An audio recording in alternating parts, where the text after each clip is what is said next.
This was creepy to me at the time. My aunts and I were on a road trip to visit my grandparents.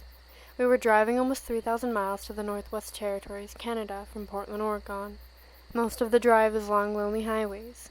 I decided it would be a good idea to bring along an unsolved mystery book to pass the time, because reading about murder is always good road trip fun. We stop at a campground and just sleep in the van. I was sleeping in the front passenger seat.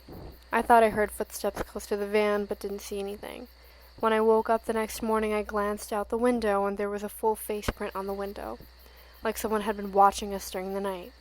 Needless to say, I didn't sleep for the rest of the drive.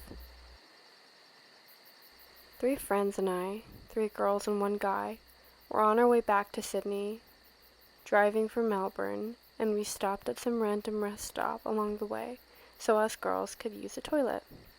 We get out and use the toilet, fix ourselves in the mirror, and while my friends were still talking and fixing their makeup, I went outside and I had a smoke with my guy friend.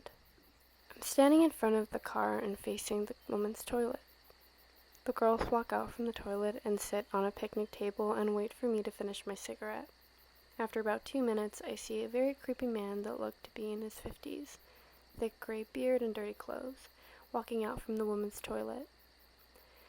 The same toilets my friends and I had just used, and never noticed we had unwanted company. We got in the car very quick, and as my friend is speeding off, I swear I saw this man walking into the dark woods with grass as tall as he was. That was very strange. Back in college, I was driving home one late night, a 2-hour drive. I noticed this truck with round-shaped headlights following me on the freeway. Just thought we had happened to be going the same way. Each freeway change, it was still following me. 50 miles later, it was still following me, staying behind me at a constant speed and good distance. I got a bit agitated. 2 hours later, I finally reached my exit to my hometown, and it exited. I knew something was up. I instantly pulled into a 24-hour McDonald's drive-thru to see if it followed me still. It followed me into the parking lot, and realizing I pulled in line to a drive-thru, it U-turned and drove off. When I left the McDonald's parking lot, I was paranoid that the truck was just waiting around the corner to re-follow me again. Luckily, it never reappeared, so I went home. To this day, I'm not sure what its deal was. When I was younger, my family and I went on a road trip to Wyoming to see Yellowstone National Park. It's a beautiful place, and if you haven't seen it yet, I recommend it. Anyways, so from our home in California, it was about a 17-hour drive in our Yukon XL. It took us several days worth of on and off driving to get there, and during the nights we would try to find a little motel to rest at. One of the nights, due to us being behind schedule, my dad attempted to drive through the night to get us there sooner. He made it probably into the wee hours of the night before he deemed it unsafe and parked us in this little unlit rest stop in the middle of the woods in some flyover state. My brothers and I had fallen asleep in the car several hours before he stopped, so for at least a couple of hours we were all sleeping in the car in this dark little parking lot surrounded by forest.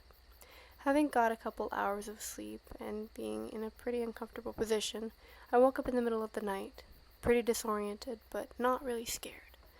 I looked around and saw everyone fast asleep in this pitch-black car, and naturally I felt pretty alone.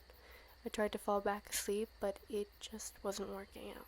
So I just sat there for a while, boredom setting in, looking out the window to see where we were. It was pitch black, so I couldn't see jack shit.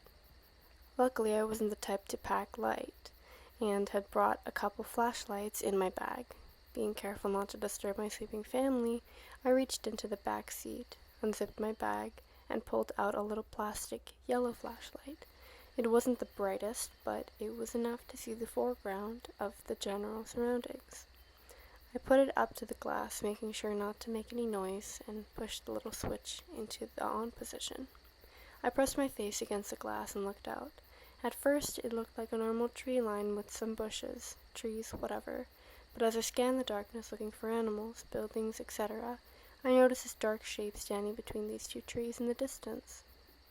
It looked like the shape of a man, but it wasn't moving, just sitting there. After watching it for a good while and seeing no real signs of movement, I just assumed it was a bush or some kind of natural occurrence. Just as I was about to turn the light off and reattempt sleep, I saw this shadow shape turn 90 degrees and move behind a tree, disappearing from sight. This scared the shit out of me, and I immediately turned off the flashlight and threw my sweater-turned blanket over my head, shut my eyes tightly, and covered my ears. I was paralyzed with fear, and, too full of adrenaline to get any sleep, sat in this semi-fetal position, clutching my flashlight for the rest of the night. I waited until the sun came up and we were back on the road before I got any sleep. I didn't tell anybody about the man I saw in the woods.